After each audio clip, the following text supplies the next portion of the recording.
주님의 평화가 함께하기를 축복합니다. 흔들리는 아브라함이라는 제목으로 함께 이 말씀을 나눌까 합니다. 로마 시대에 이솝이라는 사람이 쓴 우화책에 보니까 까마귀가 어느 날 고기를 한 조각을 입에 물고 훔쳐 달아나왔습니다.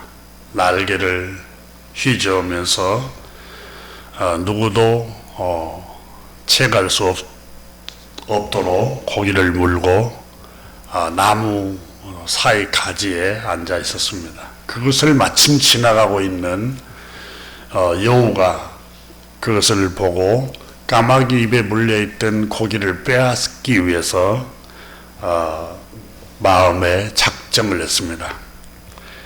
그리고 여우는 궁리를 했습니다. 까마귀가 앉아있는 나무 바로 밑에 자리를 잡고 까마귀에게 친근히 다가가서 말을 걸고 까마귀를 칭찬하기 시작했습니다. 까마귀님, 당신이야말로 모든 새들 가운데 가장 우아하고 아름답군요. 당신의 몸매는 굉장히 매력적이고 또 당신의 블랙, 이 검은 이 색깔은 윤기가 자르르 흐르고 있습니다. 당신은 모든 새들의 왕이 될 수 있도록 이상적인 외모를 지니셨어요. 근데 한 가지, 목소리만 위험 있는 목소리를 갖췄다면 분명히 왕이 될 것입니다. 이렇게 말을 했습니다. 까마귀는 여우가 처음 접근할 때는 긴장했습니다. 그러나 친근감을 표시하고 칭찬을 하고 높여주는 말에 경계하는 마음을 잃어버렸습니다. 까마귀는 여우가 목소리만 제대로 갖추었다면 분명히 당신은 우리 중에 왕이 될 것입니다 라는 말에 마음이 부풀어 올랐습니다. 자기 목소리에 아무 문제가 없다는 걸 여우에게 보여주고 싶었던 겁니다. 자신의 목소리를 아름답게 나타내기 위해서 크게 입을 벌리고 소리를 내자 물고 있던 고기가 덜커덩하고 땅에 떨어져 버렸습니다. 순간 여우는 잽싸게 달려가서 그 까마귀 입에서 떨어지는 고기 덩어리를 단숨에 먹어버렸습니다. 여우가 노리고 있는 것은 까마귀를 높여주는 그게 목적이 아니라 까마귀 입에 물고 있는 고기였습니다. 여우는 까마귀를 칭찬으로 유인했고 또 높여주어 까마귀를 속인 것입니다.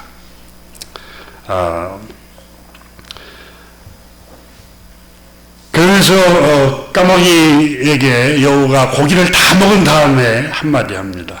야, 이 멍청한 까마귀야. 만일 너에게 냉철한 판단력만 갖췄다면 새들 가운데 왕으로 부족함이 없었을 텐데 라는 말로 이야기가 끝납니다.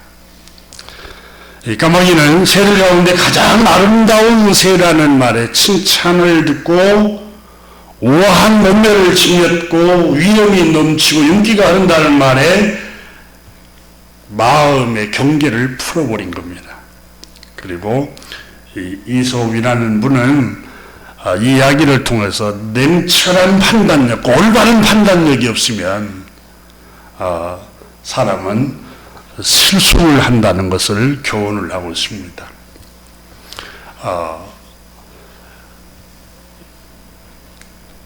마태복음 4장에 보면은 사단이 예수님을 유혹하는 장면이 나옵니다. 그게 마태가 기록을 하고 있습니다. 그러니까 그 이소 우화에 여우가 까마귀를 유혹하듯이 사탄이 마귀가 예수님을 유혹하는 모습이 나옵니다. 예수님은 완전한 신성과 완전한 인성을 가졌습니다. 이 마태복음 4장에 나오는 이 모습은 완전한 인성의 모습입니다. 사람의 모습. 근데 세 가지로 유혹을 합니다. 그것은 우리에게 똑같은 유혹을 다가오는 것을 가르치고 있습니다.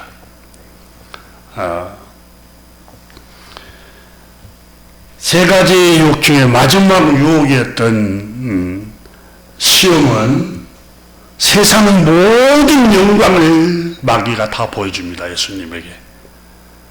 그러니까 모든 영광을 받고 싶은 욕망, 욕심. 세상의 모든 영광을 다 보여줍니다. 우리가 이미 공부했습니다만은 요한복음 13장에 보면은 2절에 보면은 마귀가 예수를 팔려는 생각을 가룟 유다의 마음에 넣었더라 이렇게 요한은 표현하고 있습니다. 마귀가 어떻게 사람을 유혹하는가? 마음의 생각에 그런 생각을 넣는다는 겁니다.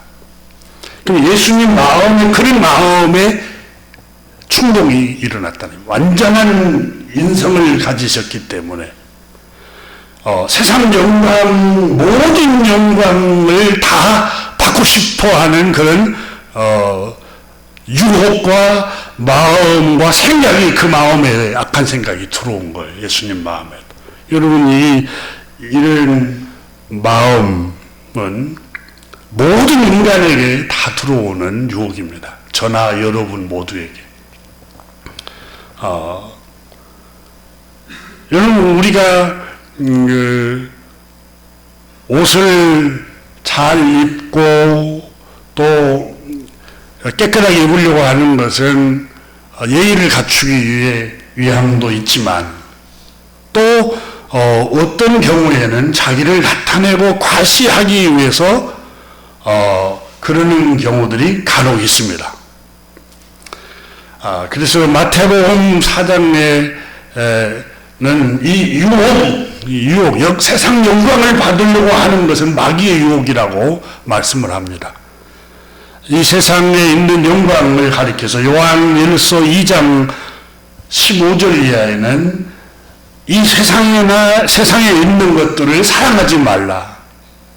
누구든지 세상을 사랑하면, 세상에 있는 것들을 사랑하면 아버지 사랑이 그 안에 있지 아니하느니라. 세상에 있는 것을 사랑하지 말라는 말은 부모, 형제, 자식을 사랑하지 말라 그런 의미가 아닙니다. 16절에서 다시 설명합니다. 이 세상에 있는 모든 것을 가리켜 육신의 정욕과 안목의 정욕과 이생의 자랑이니 이 세 가지를 말하고 있습니다. 이것은 다 아버지께로 온 것이 아니요 세상으로부터 마귀로부터 온 생각이라는 거예요. 육신의 정욕, 육신의 욕망, 안목의 정욕, 눈에 보이는 욕망, 또 육신의 욕망, 이생의 자랑, 다 아버지께로부터 쫓아온 것이 아니요 라고 했습니다. 근데 이런 유혹이 예수님에게도 찾아왔습니다. 두 번째 유혹이 성전 꼭대기까지 높은 데까지 데리고 올라갑니다. 그건 상징적으로 교만을 의미합니다. 가장 높은 자리로 데리고 올라가는 거. 유혹이라는 겁니다. 유혹. 여러분 가장 높은 자리에 오르고 정상에 오르는 거 좋은 것만 아닙니다.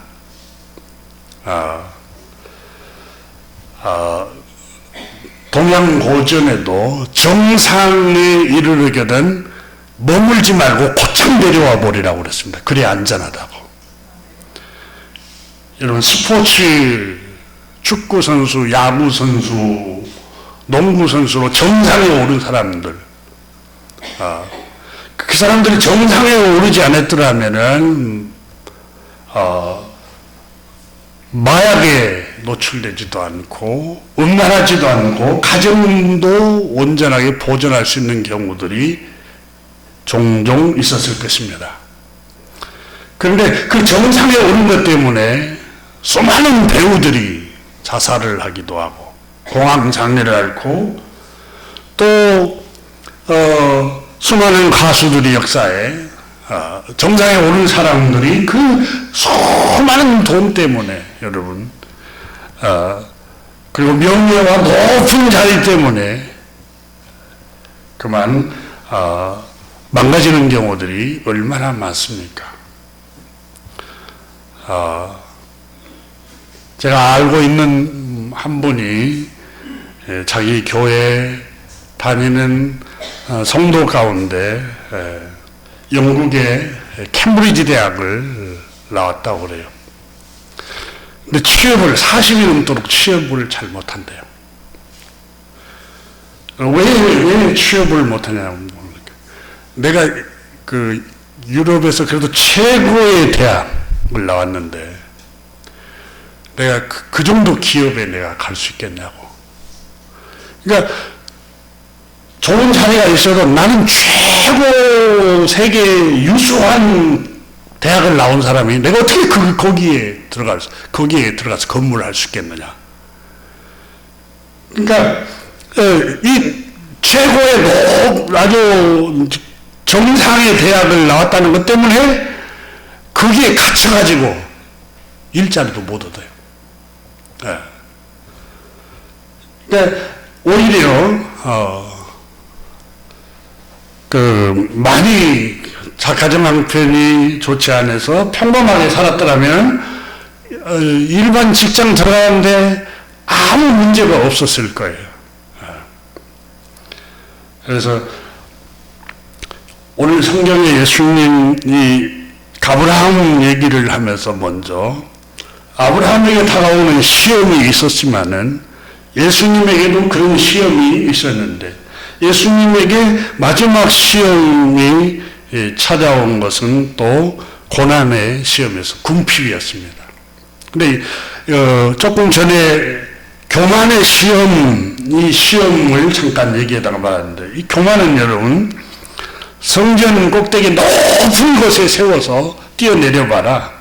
과시를 해보라는 거예요. 과시를. 시편에도 주의 천사가 와서 너를 떠받든다고 그러세요. 보호해준다고. 성전 꼭대기에서 뛰어내보래. 그래서 네가 하나님의 아들이라는 것을 한번 과시해보라는 거예요. 이 교만이라는 히브리어 단어가 여러 개 있는데 그 중에 하나가 룸이라고 단어가 있습니다. 스스로 자신을 높이다, 칭찬하다, 끌어오르다, 높이 들어올리다, 떠받치다. 두 번째 의미가 썩다, 벌레가 먹다라는 의미가 들어있습니다. 교만하면 높이 올라가면 썩고 벌레가 먹는다는 말씀을 하고 있습니다. 생각해 보십시오. 자기를 과시하기 위해서 수많은 사람들이 피폐해지는 경우들이 얼마나 많습니까? 여러분, 과시하려면 허영을 떨어야 되지 않겠습니까? 자신의 아름다움과 멋짐을 과시해야 하고 또 예쁨을 자랑하려면 여러분 성형도 해야 되고 또 없는 돈을 빌려다가 명품을 사서 진열해야 되고 값비싼 물품들을 소유를 해서 다른 사람에게 보여줘야 되고 과시를 하기 위해서 불법을 저지르고 수많은 사람들이 폐가 망신당하는 경우들이 얼마나 허다한가 모릅니다. 예수님을 유혹했던 세 번째 중에 첫 번째 유혹이 기근이었죠. 40일 금식 하는 동안 아무것도 먹을 게 없었어요. 굶주렸어요. 배고팠어요. 굶주림이 극에 달했습니다. 그래서 마귀가 찾아와서 예수님 마음속에 돌들이 떡덩이 똑같게 해서 만들어 먹어라. 이런 과학적으로 돌이 떡이 어떻게 될 수 있습니까? 될 수가 없습니다. 이 말씀이 상징하는 것 중에 하나가 불법을 행해라는 거예요. 불법을 해서라도 먹을 것을 도모해보라는 거예요. 정직하지 않는 방법을, 수단과 방법을 가리지 않고 돌덩이를 떡덩이가 되게 해야 해요. 여러분, 돌덩이가 떡덩이가 될 수가 없어요. 남의 소유를 내 것을 어떻게 할 수 있어요? 할 수가 없어요. 그런데 그런 방법을 사용하라는 유혹이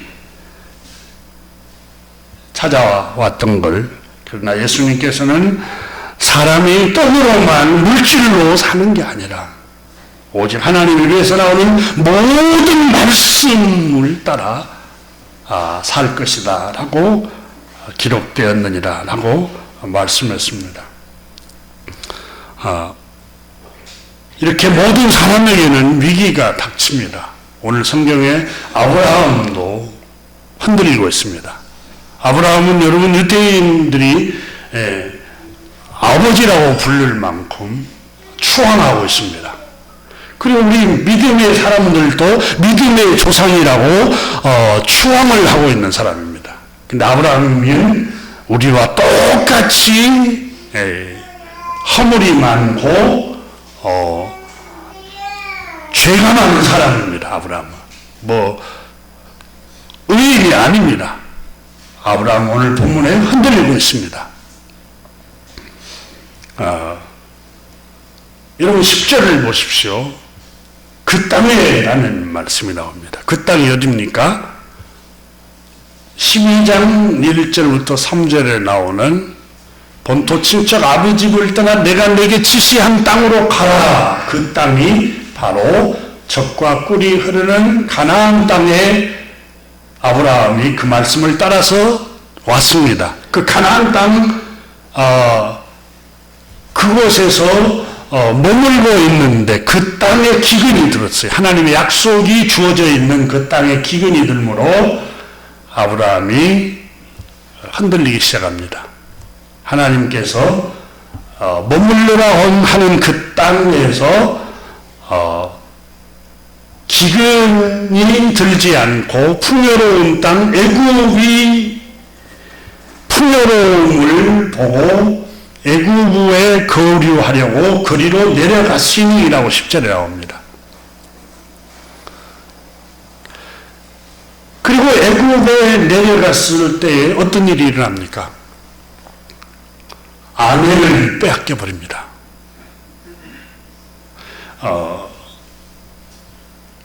이 본문을 보면은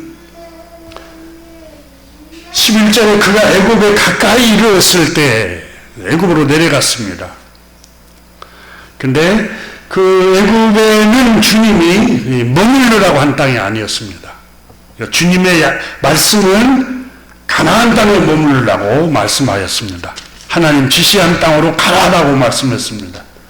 자, 여러분 12장 1절에 보면은 내가 내게 보여줄 땅으로 가라라고 했습니다. 그러면 큰 민족을 이루고 내게 복을 주어 내 이름을 창대케 하고 너는 복이 될지라. 너를 축복하는 자에게는 내가 복을 내리고 너를 저주하는 자에게는 내가 저주할 것이다. 4절에 아브라함이 이에 여호와의 말씀을 따라갔습니다. 근데 어디로 갔습니까? 5절에 보니까 가나안 땅에 들어갔더라 이렇게 기록하고 있습니다. 가나안 땅에 들어갔고 6절에 보니까 12장 6절에 아브라함이 그 땅을 지나 세겜 땅 모래 상수리 나무에 이르니 그때 가나안 사람이 그 땅에 거주하였더라. 가나안 사람들이 거주하는 가나안 땅에 머무르기 시작했던 것입니다. 그곳에서 하나님이 그곳에서 아브라함에게 나타나셨음을 감사하며 제단을 쌓았다 이렇게 말씀하고 있습니다. 그 땅에 그곳에서 8절에 보니까 제단을 쌓고 주님의 이름을 불렀다 이렇게 말합니다. 그런데 주님의 이름을 부르는 이 땅, 하나님이 약속하신 복을 주겠다고 한 약속의 땅에 기근이 들므로 어떻게 했습니까? 기근이 들기 시작하니까 마음이 흔들리기 시작합니다. 분명히 가나안 땅, 하나님의 약속의 땅으로 가면은 복을 주겠다고 약속했는데 약속의 말씀을 믿고 본토 친척 아비지 집을 떠나서 가나안 땅에 왔는데 축복을 번성하겠다는 축복이 있고 풍요롭게 복을 주겠다는 축복을 하셨는데 아니 그 말씀과는 반대로 기근이 찾아오는 거예요. 여러분 그럴 때 얼마나 실망하겠습니까? 나는 말씀대로 살았어요. 어려서부터 성경을 알았고 주일도 지키고 경건하게 살았고 기도도 열심히 하고 세상 사람들처럼 막 살지 않고 구별된 삶을 살았어요. 근데 왜 나에게 이런 고난이 많지? 왜 내가 가는 곳에는 수없는 기근 때문에 불안한 나날을 보내야 할까? 두렵고 사람들은 나에게 손가락질하면서 내 하나님이 어디 있느냐? 너 하나님을 부르고 주님을 잘 섬기고 교회에 신앙생활을 하는데 너 하나님을 믿지 아니하는 나만 또 못지 않느냐? 너의 하나님이 어디 있느냐? 여러분 시편 42편인가 시편 기자도 그렇게 고백하잖아요. 하나님이여 사슴이 시냇물을 찾기에 갈급함같이 내 영혼이 주를 찾기에 갈급하나이다. 사람들이 종일 하는 말이 내 하나님이 어디 있느냐? 네가 섬기는 하나님 한번 보여봐라. 너 하나님 믿는다면서 사는 꼬락사리가 그거밖에 안 되냐? 뭐 잘되는 게 뭐가 있냐? 온갖 조롱과 비웃음을 주변에서 수군거리는 경우들이 이 시편 기자도 그랬습니다. 아브라함도 약속의 말씀을 믿고 그 말씀을 따라서 순종해서 갔어요. 창세기 여러분 12장에 4절에 이에 아브라함이 여호와의 말씀을 따라갔고 라고 했어요. 말씀을 따라갔다는 말씀을 따라 순종을 하고 말씀의 인도를 받으면서 살았어요. 그런데 기근이 온 거예요. 여러분 흔들리지 않겠어요? 번민되지 않을까요? 그렇게 열심히 기도를 드렸고 그렇게 헌신을 했고 그렇게 경건한 생활을 했고 누구보다도 주님 일이라면 앞장섰는데 왜 나에게 이런 고난이 많을까? 하나님 정말 나 버리신 거 아닐까요? 하나님 어디 계십니까? 그래서 아브라함도 흔들려서 여러분 애굽으로 내려가 버린 것입니다. 우리의 위기가 닥칠 때 우리의 믿음이 시험이 찾아옵니다.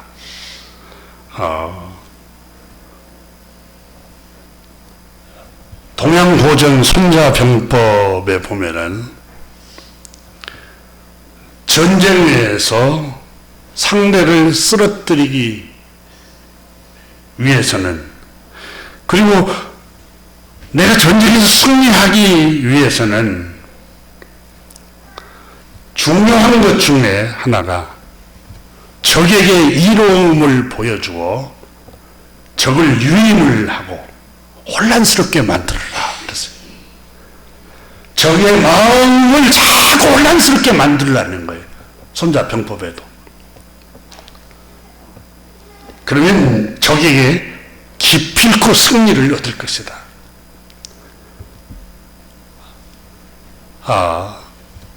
특히 적을 실패하게 하고 승리하려고 하면은, 자신이 승리하려고 하려면 적을 격분을 시켜라. 마음의 평정심을 잃어버리고 계속해서 격분을 일어나게 하고 분노하게 만들라는 거예요.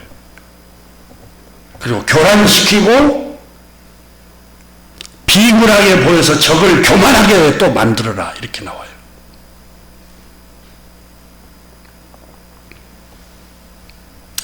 적이 편안하면 피로하게 만들고 아주 피곤하고 지치도록 만들라는 거예요. 적이 하나가 되어 있고 결속되어 있으면 그 결속을 어떤 방법을 통해서라도 와해를 시켜라. 흩어지게 만들고 생각이 하나가 되지 못하게 하고 자꾸 갈등을 일으키게 만들고,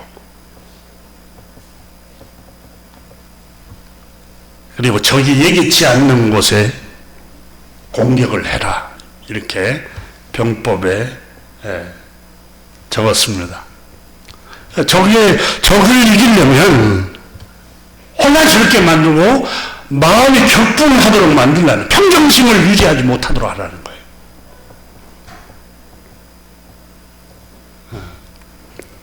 오늘 본문의 아브라함도 평정심을 잃어버립니다. 기근 때문에. 이 기근은 흉년을 말합니다. 흉년은 아브라함이 목축업을 하고 있죠. 비가 오지 않으면은 초목이 자랄 수도 없고 다 타들어가 버리고 곡식도 재배할 수가 없죠. 그러면 풀이 자라지 않으면 동물이 먹을 게 없어요. 동물이 다 죽죠.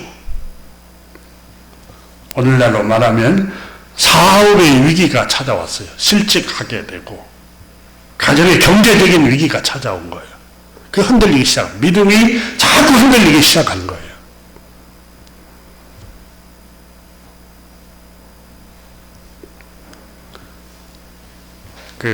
유태인 중에 코스톨란이라는 분이 있습니다. 이분이 쓴 책을 이렇게 보면은 금융계에서 돈을 벌려고 하면 평정심을 잃어버리지 말아라 이렇게 말합니다. 평정심을.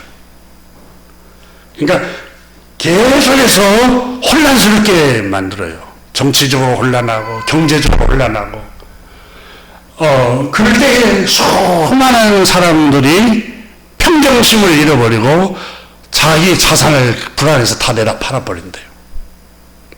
그러니까 평정심을 잃지 말아야 된다는 거예요.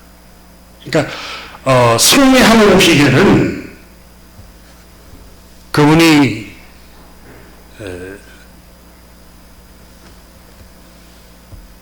승리하는 비결은 인내하고 기다리는 사람은 반드시 승리한다고 적었습니다.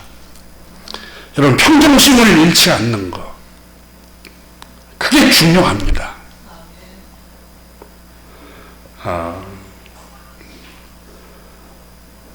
우리 오늘 읽은 이 아브라함이라는 사람, 기근 때문에 평정심을 잃어버리고 있어요. 마음이 혼란하고 있어요. 약속의 말씀의 땅에서 애국으로 내려가려고 합니다. 아니, 이미 내려가 버립니다. 이런 고난이 찾아올 때 여러분 흔들리면 안 됩니다. 가정에도 부부관계에도 반드시 위기가 찾아옵니다. 마귀는 끊임없이 평정심을 잃어버리게 하고 감정적으로 서로 분노하게 만듭니다. 감정적으로 자꾸 분노하게 만들고 평정심을 잃어버리게 만들고, 그래서 올바른 분별력을 잃어버리고 냉철한 분별력을 잃어버리게 만들어요. 그래서 위기가 찾아올 때일수록 잠잠히 주님의 뜻을 기다릴 줄 알아야 됩니다. 여러분 돌이켜 생각해 보세요. 평정심을 잃어버리고 격분이 일어나고 감정이 고조되고 분노가 치달았을 때 여러분 말을 어떻게 합니까? 막말을 하지 않습니까? 근데 감정이 지나고 평정심이 되돌아왔을 때 내가 지금 정말 그런 말을 다 했어? 정신없는 소리를 내가 했네. 정상적인 소리를 내가 하지 않았네. 라는 생각을 하지 않습니까? 그래서 여러분 평정심을 잃고 있을 때는 무슨 일을 결정하면 안 됩니다. 깊은 슬픔에 빠져 있을 때도 평정심을 잃은 거예요. 그때에도 어떤 일을 결정하면 안 됩니다.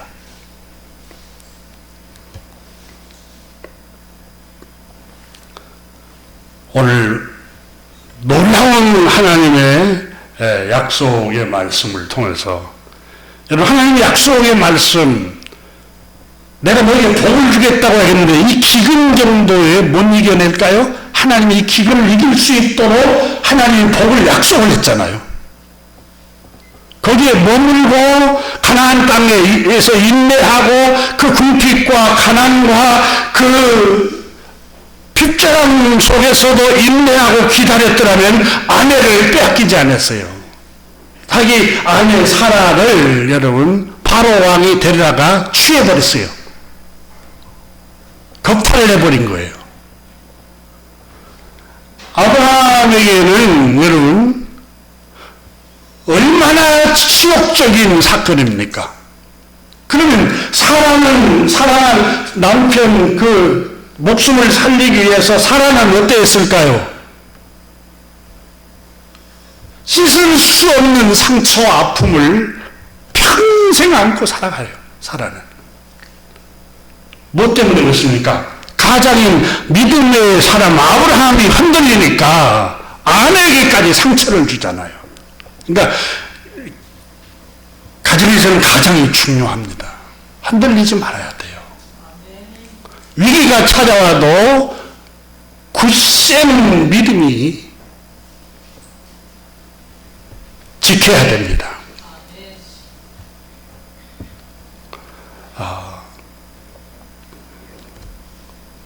자, 가나안 땅의 기근을 피해서 애굽에 내려오니까 여러분 불안이 사라졌습니까? 더 큰 불안이 닥쳐옵니다. 자, 그가 애굽에 가까이 이르렀을 때 11절에 보니까 그의 아내 사라에게 말하되 아브라함이 뭐라고 말합니까? 내가 알기에 그대는 아름다운 여인이라. 애굽 사람이 볼 때에 당신은 나의 아내라고 하면 나를 죽이고 당신을 빼앗아갈 것입니다. 그러니 우리가 살기 위해서는 당신이 누이라고 말을 하세요. 그러면 목숨을 잃지 않을 테니까. 13절에 그렇게 하면 그대는 누이라고 말하면 내가 그대로 말미암아 안전하고 내 목숨이 그대로 말미암아 보존되리라. 그러니까 이 13절에 보면은 아브라함이 얼마나 불안에 떨고 있는가를 봅니다. 목숨이 위태로워졌다라는 겁니다. 불안에 떨면서 전전긍긍하면서 죽이면 어떡할까? 애굽 땅에 내려왔습니다. 아브라함의 예감대로 사라의 아름다움을 칭찬함으로 바로 왕이 곧바로 사라를 자기 궁으로 데리고 가버립니다. 아브라함의 아내를. 그리고 취해버립니다. 정말 자, 보십시오. 그런 놀라운 사건이 기록이 됩니다. 자, 아브라함을 저주를 했어요. 누가 저주했죠? 바로 왕이 자기 아브라함의 아내를 빼앗아 간 게 저주죠. 그러면 하나님께서 12장에 뭐라고 말씀했습니까? 12장에서 3절에서 너를 축복하는 자에게는 내가 복을 내리고 너를 저주하는 자에게는 내가 저주하리니 그랬어요. 근데 아브라함을 저주를 했던 이 바로 왕의 집에 어떤 가정에 어떤 일이 일어났을까요? 성경의 오늘 본문에 기록을 하고 있습니다. 하나님께서 바로의 가정에 큰 재앙을 갖다가 부어버립니다. 그 재앙이 모르겠어요. 구체적으로는 기록이 되고 있지 않지만 아들이 죽어버렸는가, 아니면 딸이 병들어 죽어버렸는가 모르죠. 재앙을 내렸습니다.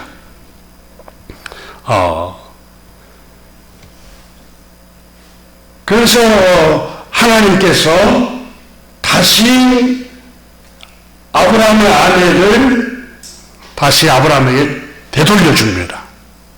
그게 오늘 성경에 기록이 되고 있습니다. 17절에 한번 보십시오. 12장. 여호와께서 아브라함의 아내 사라의 일로 바로와 그의 집에 큰 재앙을 내리신지라. 그랬잖아요. 엄청난 재앙을 내렸어요. 그러니까 아브라함을 저주하니까 하나님이 아브라함을 저주했던 바로에게 재앙을 내려버리잖아요.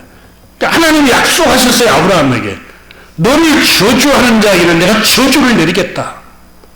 내가 너에게 가라고 명령한 그 땅에 머물면 내가 복을 주겠다 그랬잖아요. 그러면 기근이 와도 머물러야죠. 그렇지 않겠습니까? 그럴 때 하나님께서 신실함을 보시고 복을 주십니다.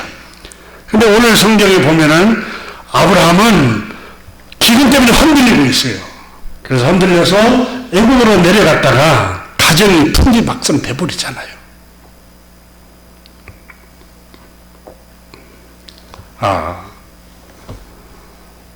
아브라함이 기근이 찾아왔어도 하나님의 약속의 말씀을 믿고 가나안 땅에 머물렀더라면은, 약속의 말씀, 그 말씀에 머물렀더라면 아브라함에게는 평안을 하나님이 주셨을 것입니다. 여러분, 믿음의 조상 아브라함의 모습이 바로 우리들의 모습입니다.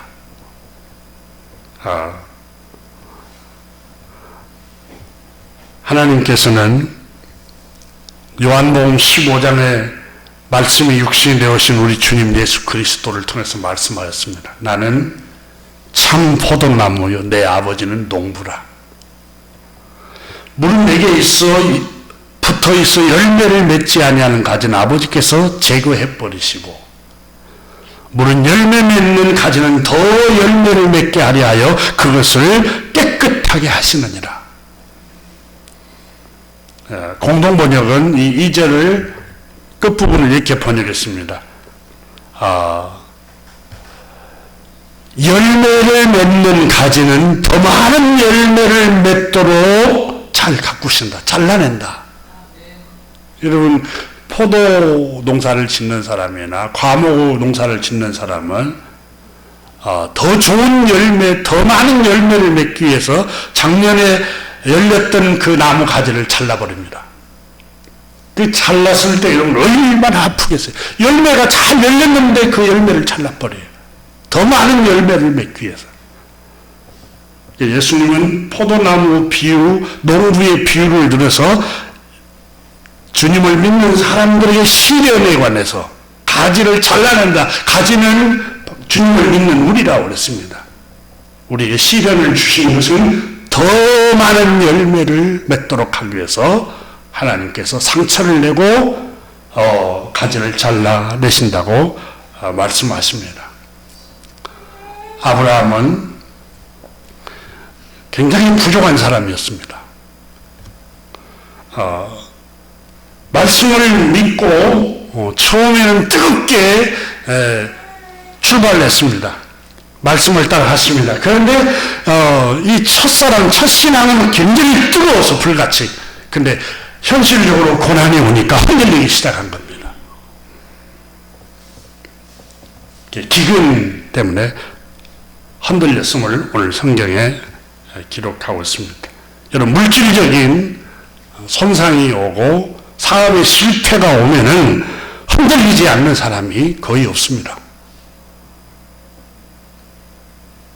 육체의 질병이 찾아오고 가정의 우환이 들끓고 내가 하나님을 참 믿고 경건하게 살았는데도 불구하고 시련이 찾아올 때 흔들리지 않는 사람은 거의 없어요. 저나 여러분이나 이 아브라함도 흔들렸습니다. 그래서 내가 이렇게 흔들려도 될까? 내가 이렇게 믿음이 없는 사람일까? 너무 실망하지 마세요. 아브라함도 흔들렸어요. 아브라함도 말씀을 떠나서 애굽으로 내려가 버렸어요. 그래서 우리 복음성가에 그 찬양했죠. 세상 등지고 십자가 보내, 세상 등지고 십자가 보내. 이 세상 모든 생활을 등진다는 게 아니라 세상의 유혹을 등지고 십자가를 지신 예수님의 말씀을 따라가네, 그런 의미입니다.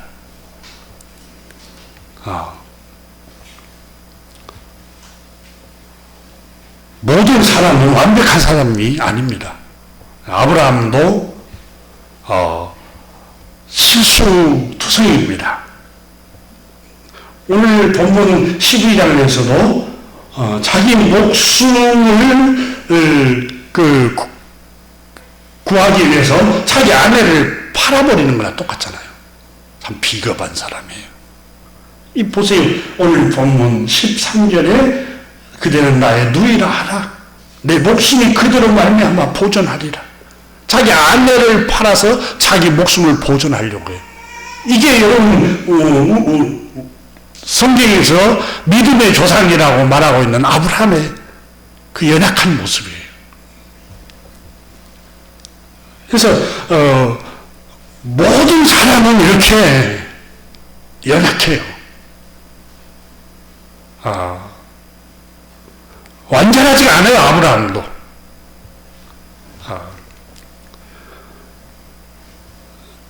아브라함뿐만이 아닙니다, 여러분.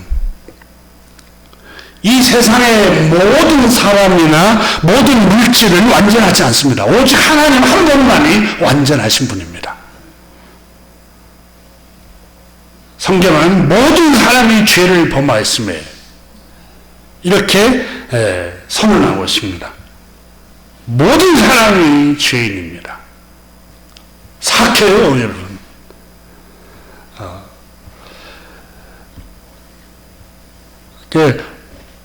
우리 인간이 육체뿐만 아니라 여러분 이 물질 세계에는 새로운 게 없습니다. 다 부족해요. 다 썩고 부패하고 쇠하고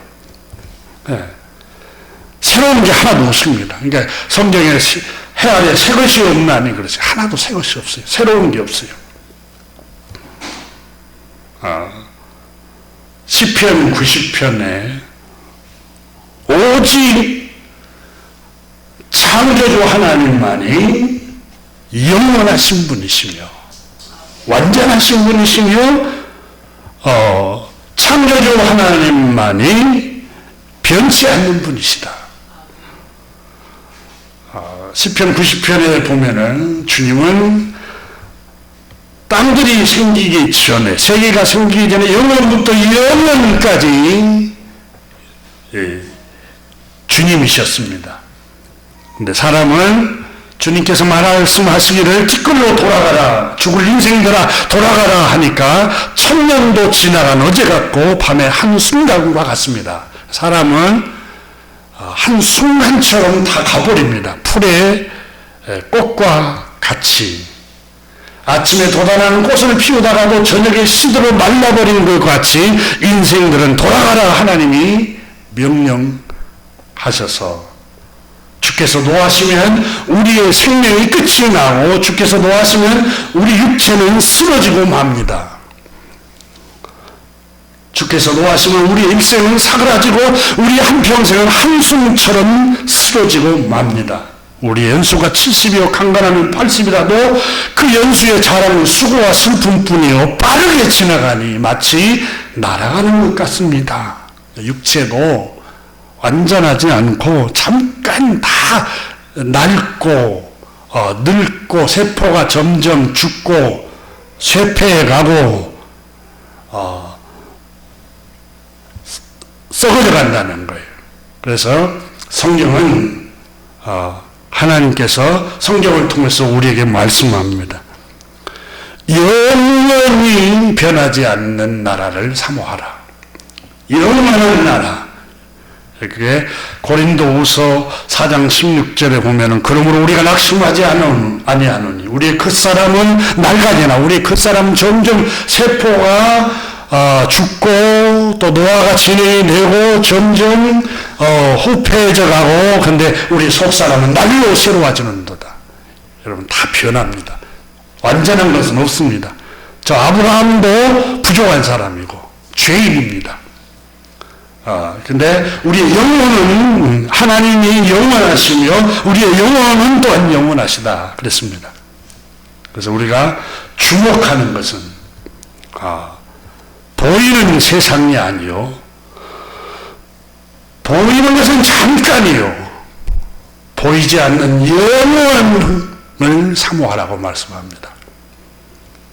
우리 주님께서는 제자들이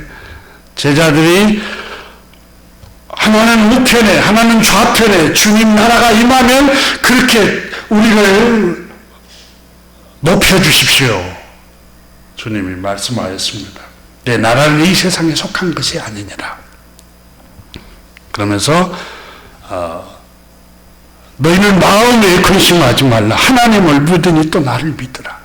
그러니까 그 주님이 십자가에 못 박아 죽이시기 직전에 죽음 때문에 소멸하고 사라지고 없어질 것 때문에 불안해하고 두려워하고 근심하지 말라. 하나님을 믿으니 또 나를 믿으라. 내 아버지 집이 거할 곳이 많도다. 내가 그 처소를 예비하러 가노니 다시 와서 너희를 내게로 영접할 것이다. 영원한 변함이 없는 영원한 하나님 나라를 바라보라고 말씀하고 있습니다. 여러분 우리가 믿음에서 아브라함만 완전한 사람이구나 믿음의 사람이구나 하고 바라볼 게 없습니다. 아브라함도 똑같이 우리와 같이 실수가 많고 부족한 사람입니다. 주님께서는 영원한 하나님 나라를 바라보라고 말씀합니다. 요한복음 17장을 한번 잠깐 열어보십시오. 예수님께서 십자가에 못 박아 죽기 직전에 육체가 십자가에 못 박아 죽고 사라지기 전에 십자가에 못 박기 직전에 이렇게 말씀했습니다. 요한복음 17장 11절을 한번 보십시오. 나는 세상에 더 있지 아니하오나 그들은 세상에 있사옵고 나는 아버지께로 가옵나니. 거룩하신 아버지요 내게 주신 아버지의 이름으로 그들을 보존하사 우리와 같이 그들도 하나가 되게 하옵소서. 자, 우리의 육체는 여러분 지나갑니다. 예수님도 나는 아버지께로 가옵나니 그랬어요. 여러분 죽음은 끝이 아닙니다. 하늘 아버지의 품에 우리가 남기는 것입니다. 그 13절을 보십시오. 요한복음 17장 13절에 지금 내가 아버지께로 가오니 그렇게 했습니다. 예수님은 하나님의 나라, 영원한 하나님 나라, 변함이 없는 영원한 하나님 나라를 바라보았습니다. 너무 이 세상에 여러분 나이가 들어간다고 너무 위축당하지 마십시오. 또 섭섭해하지 마십시오. 이 세상은 지나갑니다. 젊은 사람들을 부러워할 것은 젊은 사람들도 다 지나갑니다. 우리는 영원한 아버지의 나라를 바라보고 살아가야 합니다. 다시 본문으로 돌아와서 아브라함은 완전한 사람이 아닙니다. 유대인이 추앙하고 존경하고 성경이 믿음의 조상이요 믿음의 영웅이라고 히브리서 11장에 적고 있지만 아브라함 이 사람도 우리와 똑같이 연약한 죄인이었습니다. 그리고 마음이 자주 흔들렸고 변덕스러웠습니다.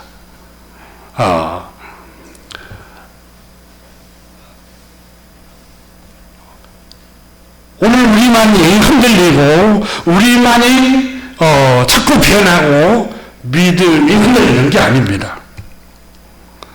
그래서 하나님께서는 창세기 1장에 2장에 보면은 인간은 완전한 자가 아니라고 말합니다.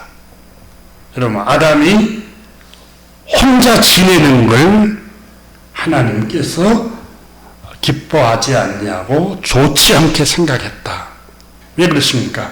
그래서 아담이 혼자 지낼 때 외롭고 고독하고 쓸쓸하고 유쾌하지 못하고 행복하지 않으니까 돕는 배필을 지을 것이다 라고 했지 않습니까?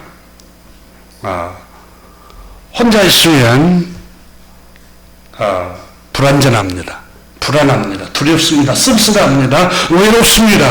여러분 종로에 있는 노인들이 많이 모이는 곳에 수많은 노인들이 왜 모입니까? 집에 있으면 혼자 쓸쓸하니까 밖으로 나오는 거예요.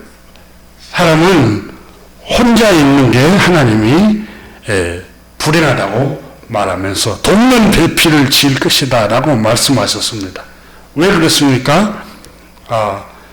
인간은 모든 사람들은 다 부족합니다. 그래서 하나님이 가정을 창조하셔서 서로 채우도록 가정을 창조하셨던 것입니다. 오늘 본문에 아브라함 이 사람 본토 친척 아비 집을 떠나 처음에는 말씀에 순종했지만 그는 흔들렸습니다. 수없이 갈등했습니다. 아주 비겁한 사람입니다. 자기 살기 위해서 아내를 바로 왕에게 팔아 넘기는 사람이나 똑같습니다. 하나님의 말씀을 굳게 믿고 기근을 참고 인내했더라면 가정에 아내에게 상처를 주지 않았을 것입니다. 근데 이걸 못 견디니까 이걸 참아내지 못하니까 하나님께서 아브라함에게 어마어마한 치욕을 가져다 주었던 것입니다. 여러분 약속의 말씀을 믿지 못하면 자꾸 흔들립니다. 하나님께서 창세기 12장 7절에 보니까 이렇게 말씀했습니다. 여호와께서 아브라함에게 나타나사 이르시되 내가 이 땅을 내 자손에게 주리라 하신지라. 이 땅은 지금 머물고 있는 가나안 땅 베델 그쪽 그 지역에 하나님께서 나타나셔서 아브라함아 내 자손에게 이 땅을 줄 테니까 이 땅에 머물러라. 그러니까 아브라함이 너무 기뻐서 하나님의 영적 체험을 하고 제단을 쌓고 하나님 앞에 8절에 보니까 주의 이름을 부르더니 이렇게 뜨겁게 신앙생활 하다가 10절에 그만 흔들려 버리죠. 기근이 들므로 애굽으로 내려갔고 말았던 것입니다. 오늘 성경은 여러분 우리에게 뭘 교훈합니까? 아브라함처럼 약속의 말씀을 믿지 못하고 인내하지 못하고 흔들리면 반드시 상처와 아픔을 가져온다는 걸 교훈을 하고 있습니다.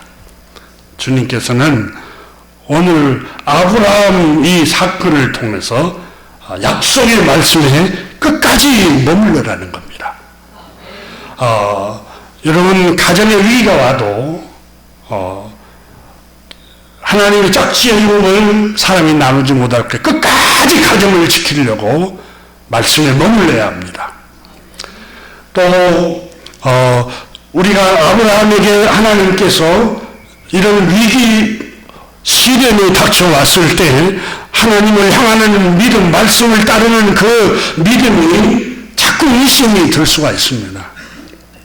그럴 때마다 약속의 말씀을 더 묵상하고 곰곰이 더 생각을 하십시오.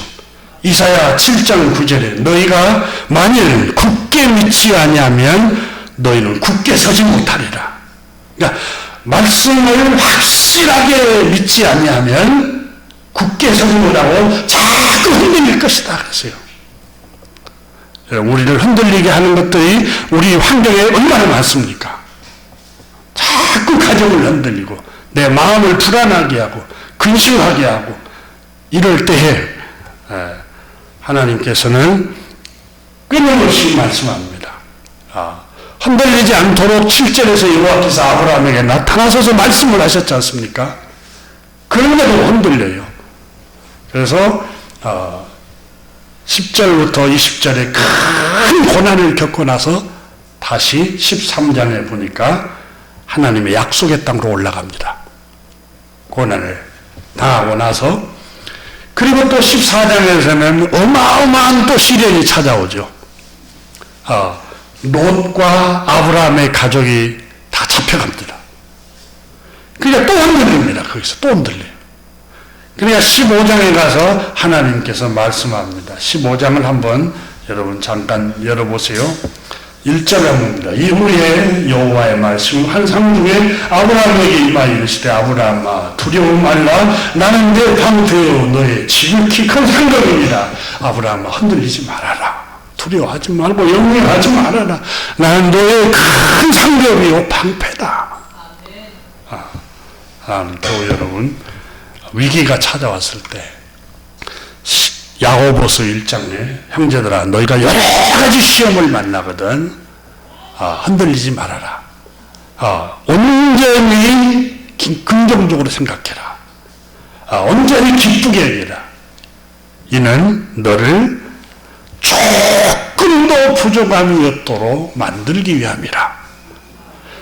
하나님께서는 모세에게 말씀하셨죠.